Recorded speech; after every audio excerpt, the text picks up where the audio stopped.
തെരുവുനായ ഭീതിയിൽ വലഞ്ഞ് census duty അധ്യാപകർ. വീടുകൾ കയറിയിറങ്ങി വിവരശേഖരണം നടത്തുന്നതിനിടെ വളർത്തുനായ്ക്കളുടെ ആക്രമണ ഭീഷണിയും പ്രതിസന്ധിയാക്കുന്നുണ്ട്. നിശ്ചയിച്ചിലധികം വീടുകളുടെ ചുമതലയും ഡ്യൂട്ടി ദുഷ്കരമാക്കുന്നുവെന്നാണ് എന്യൂമറേറ്റർമാരുടെ ആരോപണം.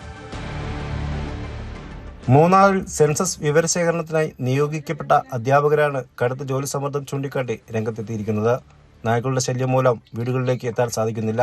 ചില വീടുകളിൽ നായ്ക്കളെ അഴിച്ചുവിട്ട അവസ്ഥയിലായതിനാൽ വിവരശേഖരണം പൂർത്തിയാക്കാൻ പോലും കഴിயாத சாகஜமானது பராதி. எங்களுக்கு இந்த எனுமரேட்டர்மாருக்கு கொஞ்சம் புத்திமுட்டெல்லாம் இருக்குது. என்ன அப்படின்னா போகிற இடங்கள்லாம் நாய்களோட தொந்தரவு ரொம்ப அதிகமாக இருக்குது. எனக்கே நாய்க்கடி கிடைச்சது ஃபர்ஸ்ட் நாளே.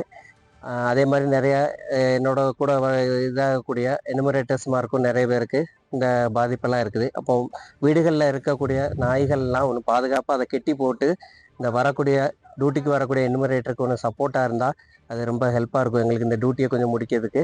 സെൻസസ് ഡ്യൂട്ടിയുടെ ജോലിഭാരവും അധ്യാപകരെ വലയ്ക്കുകയാണ്.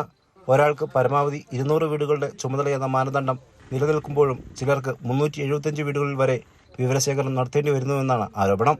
രാവിലെ സ്കൂളിലെ അധ്യാപനവും വൈകുന്നേരങ്ങളിൽ സെൻസസ് ജോലിയും ഒരുമിച്ച് നിർവഹിക്കേണ്ട സാഹചര്യം വിദ്യാർത്ഥികളുടെ പഠന നിലവാരത്തെയും ബാധിക്കുമെന്നാണ് അധ്യാപകരുടെ വിലയിരുത്തൽ. ഇടുക്കിയുടെ ഭൂപ്രകൃതി അനുസരിച്ച് തന്നെ ഞങ്ങൾക്ക് വളരെയധികം ബുദ്ധിമുട്ടുകൾ നേരിട്ടുകൊണ്ടിരിക്കുകയാണ്.